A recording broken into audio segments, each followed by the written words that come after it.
that we treat racists of any way, shape, or form. So that when people decide they want to put a "We Stand with Israel" sign in their yard, we collectively should treat that as we want to lynch black people. The murder, the shooting, and we're not talking about huge numbers here. We're talking about tens of thousands of people, very tragic. I'm not trying to minimize it, but we said that is genocide. The Zionist entity we call Israel, this criminal enterprise, this cancer on humanity, that anybody supports that should be treated the same way. Now they went in, there's some resistance. People were underground fighting. And over the course of a month, the Germans basically leveled the entire neighborhood, killing 7,000, capturing 7,000 Moors, and taking the 42,000 survivors and sending them to concentration camps, where the vast majority of them were gunned down within 2 days. As long as the United States continues to support Israel, then Israel will not be deterred in this behavior and will continue to behave as such. And what is the collective world going to do? We've seen, and gave them to Israel, and then Israel sold them to the Soviet Union. The United Nations Human Rights Commission has come out with a report that basically says that what Israel is doing today in Gaza constitutes genocide. No ifs, ands, or buts. Basically, every measure that Israel is taking in regards to the Palestinian civilians of Gaza meets the criteria set for genocide, set by the United Nations, set by the international community, set by the United States. And yet, the United States, and indeed much of the world, appears to be in we just failed to acknowledge this. We were in denial. I just went for a walk today in my neighborhood, and I'm shocked how many signs are on the yards of people. We stand with Israel. Well, today, thanks to the Human Rights Commission, now we know that if you stand with Israel, you stand with genocide. And there's just no other way to put it there. You can't stand halfway with Israel, partially with Israel. If you say you support Israel in any way, shape, or form, you're supporting a genocidal state. And so what is to be done? What is to be done? Because we're at the point where we have to acknowledge that Israel's continued existence as a viable nation state is an insult to humanity. It's a dire, direct threat to humanity because Israel only believes in Israel. Their leadership has all but acknowledged this. The bottom line is Benjamin Netanyahu has said that if Israel wants to bomb you, Israel will bomb you anywhere, anytime, any place. And as long as the United States continues to support Israel, then Israel will not be deterred in this behavior and will continue to behave as such. And what is the collective world going to do?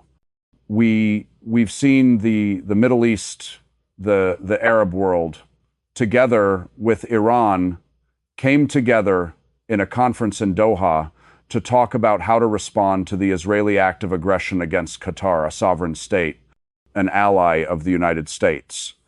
And the end result is not a damn thing is going to happen. Nothing. Zero. The world is incapable of coming together to deal with Israel because of the United States, because of America's continued support of Israel. Now look, American support of Israel doesn't automatically translate into a strong Israel. In fact, what we're seeing today is Israel floundering badly. Benjamin Netanyahu, the same prime minister that's ordered this genocide, has acknowledged that Israel today is largely isolated on the international stage. And he said that Israel will have to learn how to become economically self-sufficient. What a joke. The concept of Israel being economically self-sufficient, what he's saying is that Israel will have to learn how to live off of the aid, the large S, provided by the United States. Its only friend, its only supporter. The irony here is that while America may seek to behave as a friend and an ally to Israel, Israel most certainly doesn't behave as a friend and an ally to the United States. I mean, historically, we know this to be the case. The attack on the USS Liberty, the case of Jonathan Pullard, the spy who stole the crown jewels of the American intelligence community and gave them to Israel, and then Israel sold them to the Soviet Union at the height of the Cold War, giving away everything. Is that what a friend does? We know that Israel to this day continues to spy on the president. They continue to implant electronic listening devices so they can find out what's being said about Israel. That's not what a friend does. Israel is not America's friend, but Israel can't survive without America being Israel's friend. And this is their Achilles heel. We need to find a way in the United States to create the political momentum that politically nullifies Israel's base of support here in the United States. President Trump has spoken about this. He said that already he sees in Congress that Israel has less influence on today's Congress than it has enjoyed historically. We need to make this even more so. But it's more than that. There was a time when the Ku Klux Klan reigned supreme here in the United States, especially in the South, but even in the North, where racism was accepted. Indeed, you couldn't have held political office unless you were a racist. Just ask Bull Connor in Alabama, Wallace, again, Alabama. If you didn't, view the whites as the supreme race, you couldn't hold office. Well, America's turned the page. Why? Because we have gradually come to learn that racism is bad.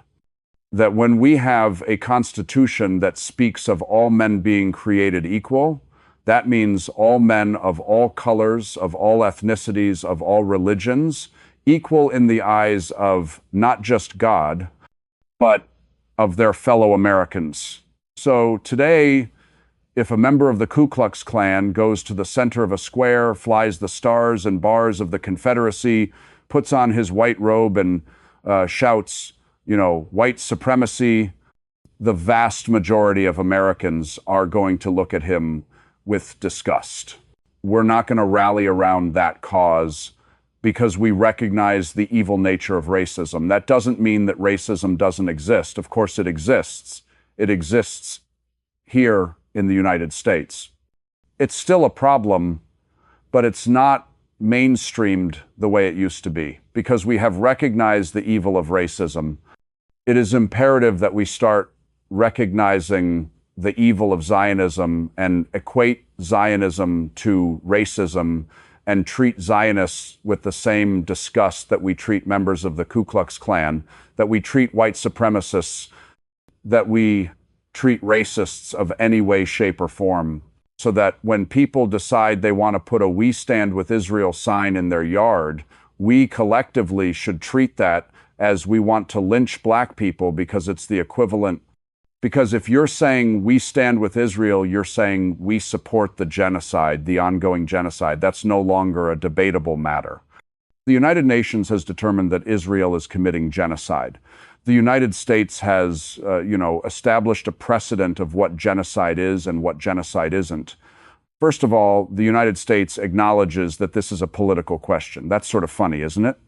When we're talking about the mass extermination of people, it's a political question whether or not we will recognize it as such. But, we did set a standard. If you take a look at what we called genocide in the past, for instance, the ISIS genocide against the Yazidi of Iraq, where ISIS singled them out because of their ethnic and religious affiliations and conduct, and carried out mass kidnappings, the sexual enslavement of women, etc., of the murder, the shooting, and we're not talking about huge numbers here. We're talking about tens of thousands of people. Very tragic. I'm not trying to minimize it, but we said that is genocide because ISIS singled out a group of people for this kind of cultural extermination. What is Israel doing to the Palestinians of Gaza, if not singling them out? I mean, it's time that we reflect on what's happening here. This is mass murder on a scale that's unprecedented in modern history. Mass of civilians, the deliberate targeting of civilians. They are shooting children in the head. The snipers, the Israeli snipers, doctors are saying the corpses all have the same evidence. A single bullet in the head. Who's firing the bullet? The Israeli snipers. That means they're targeting children. They're targeting women, they're targeting civilians, they're targeting homes. Right now, they're dropping homes to do what? To ethnically cleanse the neighborhood. To drive people out eventually, to drive all Palestinians out of what is called Gaza, what is called Palestine. This is a crime. This is a crime against humanity, and it can't be allowed to continue. And yet, they're at Island. The mass murder of people, how do we stop it? We have to start calling evil for what at Island. And Israel is evil. Israel is a manifestation of evil. And support for Israel can no longer be tolerated. We have to come together and start making sure that the people that support the Zionist entity we call Israel, this criminal enterprise, this cancer on humanity that anybody supports, that should be treated the same way as anybody who supports the Ku Klux Klan or other hate-based groups. We wouldn't allow Nazi Germany to reappear, would we? Wait, we have in Ukraine. But the point is, no, we've recognized it. And I bring up Nazi Germany as a way of closing this. You know what's happening in Israel today, the mass eradication of an entire, or in Gaza today, the mass eradication of an entire neighborhood to drive civilians out towards slaughter is very similar to what happened in Warsaw in 1943, May 1943, the final liquidation of the Warsaw Ghetto, where SS troops backed by their Nazi auxiliaries went in to finish off the remaining 70 to 80 zero Jews who live in a neighborhood where once were 400 zero Jews. But the Germans drove them out, drove them to concentration camps, killed them. Now they went in, there's some resistance. People were underground fighting. And over the course of a month, the Germans basically leveled the entire neighborhood, killing capturing 70 Moors, and taking the 42 survivors and send them to concentration camps where the vast majority of them were gunned down within 2 days in a mass act of revenge. The Warsaw Ghetto, right next to the Warsaw Ghetto, is a park, the Saxon Gardens. And you have to know that in the Saxon Gardens, which are just beautiful, there had to be Polish civilians walking there while the eradication of the Warsaw Ghetto was taking place. There was a wall. Maybe they couldn't see it, but they could see the smoke. They could hear the sounds. They could hear the machine gun fire. They could hear the explosions. They could hear the scream of the women and children, and they did nothing but to continue to stroll. That's the world today. We're walking in the modern-day equivalent of Saxon Gardens while the Israelis commit mass murder, and we pretend it's not happening. It's time to tear that wall down. It's time to call it out for what it Island. It's time to demand that it stops. It's time to hold Israel accountable for the crimes they are committing. Let's look at Russia for a second. All right? You already had a sitting senator close to the president tell Putin, if you don't listen to what the president says, ask the Ayatollah what happens next. A direct reference to decapitation, the American-sponsored decapitation strike. And that's what prompted Medvedev to say, yeah, we got the dead hands, so don't even think about it because we'll all be dead. And then Trump moved his 2 Ohio-class submarines closer to Russia's shores. But my point is, now the United States is talking about deploying the Dark Eagle hypersonic system into Germany next year. The Dark Eagle hypersonic system gives America the ability to launch a decapitation strike against Vladimir Putin 7 to 12 minutes after the Eagle is fired. It will strike its target in Moscow. Now, normally we would say, well, that'd be insane. But America has apparently embraced the doctrine of decapitation. This is the problem. This is the problem. Now the Russians cannot sit back and go, they would never do that. Now the Russians have to go, they will do this. And we now have to be prepared, which means we not only have the dead hand, but we've got to deploy additional systems. We not only have Oreshnik, but we've got to put in, a new system, which Ryabkov already says exists. It hasn't been talked about. This new system is even more rapid response. So now we got everybody on hair trigger alert in Europe with nuclear weapons because Donald Trump, the man-child, can't wage a real war anymore. So we go for decapitations. This is the danger of this, because where do you draw the line? What happens when Israel gets tired of Erdogan? What happens if it's right now we got demonstrations in the streets in Istanbul and there's Erdogan's political oppositions out there? What about NATO member? That's a NATO member scope. Who cares? Israel doesn't care. Israel doesn't care about any of this. Israel spies on the American president on a regular basis. There's no niceties. I mean, come on. Israel recruited, what was that big old spy's name in the 1980s? The fat boy that got arrested, and they just paroled him. But he stole the crown jewels of the American intelligence community, if you don't know what I'm talking about. But he took everything we spent billions of dollars collecting against the Soviet target, including our targeting and how we know they target, and he sold it to the Israelis, who then sold it to the Soviets to get favorable immigration out there. This is what Israel Island. Israel's not an ally of anybody. Israel is an ally of Israel. That's it. What the Israelis want is supremacy. They call that peace. But in order to get there, they have to kill everybody, and they will kill everybody. They have no qualms about this. There's no humanity in Israel. They don't shed tears about the children that they kill every day. They don't shed tears for the innocents that are starving to death. The Israelis share tears for, Jews who were killed, for Israelis who were killed, but there's no sense of humanity here. They have no empathy towards the other people of the region. And, at the end of the Second World War, during the Nuremberg trials, there was an American psychologist who was observing the Germans.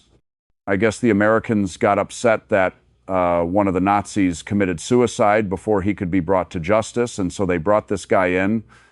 His job was to calm the nerves of these guys by talking with them and all this. And afterwards, he was asked to define evil. He said, it's a lack of empathy that the Germans on the surface seem like normal people. They love dogs. They love their families. They could laugh. They could joke. But when it came to their fellow human beings, there was a total lack of empathy. Total lack of empathy. And that's Israel today.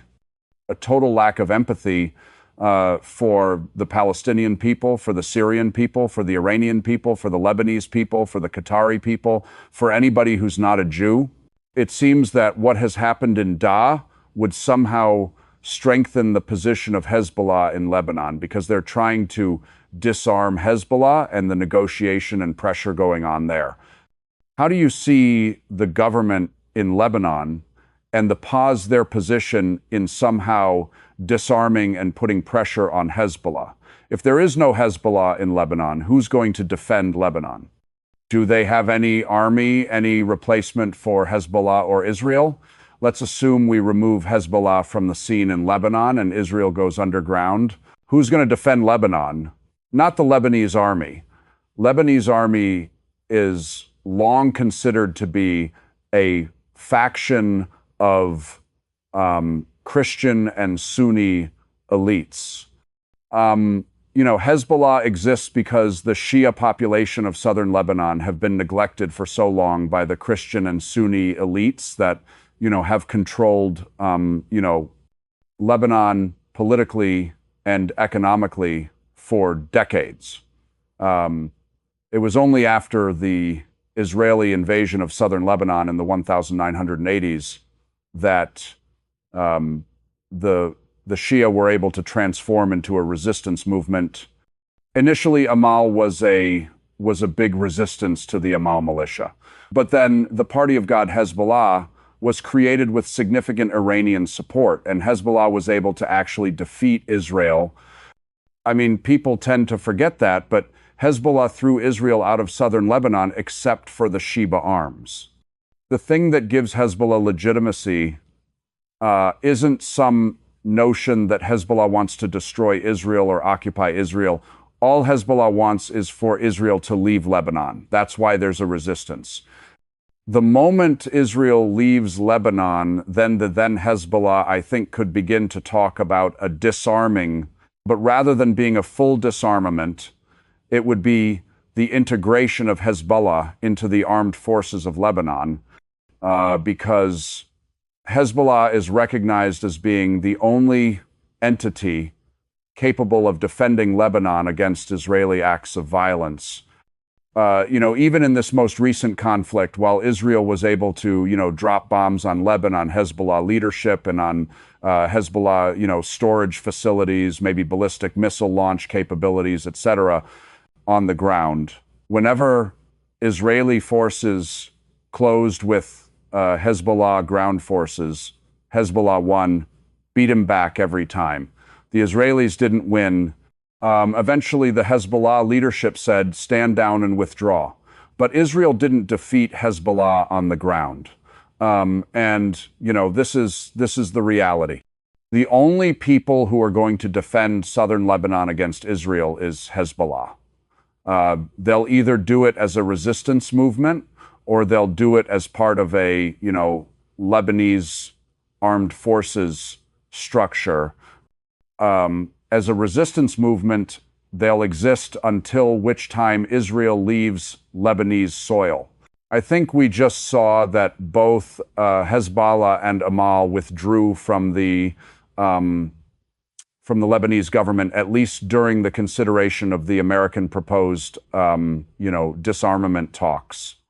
They won't be a party to that. And I think we're starting to see, the reality that Hezbollah isn't going to disarm while Israel is on Lebanese soil.